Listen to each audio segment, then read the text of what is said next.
When I was a kid, my parents bought me a 16-footer. It's the kind of a boat that's low maintenance, very easy to operate, and it's hard to get into trouble on it.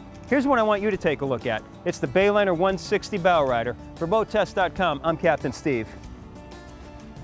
Now in any 16-footer, you're not going to have a lot of storage, so best to wear your life jacket than keep them in storage. You've got two compartments under the seats, which are 14.5 inches apart, and the walk-through comes up to 15.5 inches.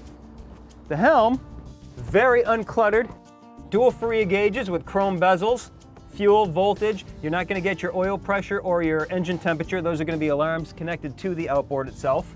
You've got circuit breakers for your ignition horn, anchor, and bilge. Anchor, nav lights, and bilge switch over to the starboard side. Horn on the port side right next to the ignition. No tilt wheel, but you do have rack and pinion steering. The 160 BR has dual bucket seats over on the port side, grab rail, and a self-draining cooler with a drink holder right in front of it. Looking aft, we have a 3-person bench seat, drink holders on both sides, and handrails. Storage under the bench seat is easily accessible just by lifting it out. The cockpit measures 5 feet 7 inches across. At the transom, you have dual swim platforms, a swim ladder that flips down with a grab rail to ease yourself out of the water, fuel fill for your 18-gallon tank. That's our look at the features on board. Let's take her out in the water and see how she performs. The Bayliner 160 OB has a length overall of 16 feet 2 inches, a beam of 7 feet 2 inches, and she draws only 2 feet 7 inches of water. Her empty weight is 1,289 pounds, and with her 18-gallon tank topped off, her max weight is 1,397 pounds.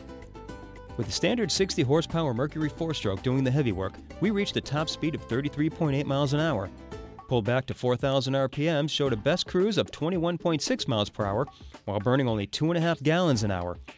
That means you get 8.6 miles per gallon, which is incredible fuel mileage for a boat, and the 18-gallon tank will keep you at that speed for 7 hours. The Bayliner 160 is such an easy handling boat that it's hard not to have fun with it. If I had to come up with a boat that you would have no reservations tossing the keys to your kids or grandkids, this would be the boat. As long as they're of legal age for your state, this is a very forgiving boat that they'll gain confidence with. Even when doing hard turns, the Bayliner 160 is very docile. She bleeds off so much speed in a turn that you just can't get into trouble. Even if you try to keep speed on, the prop sucks in air, ventilates, and you slow down. You can hear it happening right here. These shots you're seeing are about as aggressive as it's going to get on this boat.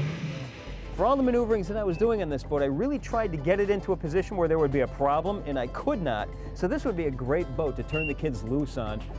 The only drawback that it had was the throttle would creep back every once in a while, but that's just an easy tension adjustment. Well, as you can see, boating's not going to get much easier or worry-free than on the Bayliner 160. For BoatTest.com, I'm Captain Steve. We'll see you on the water.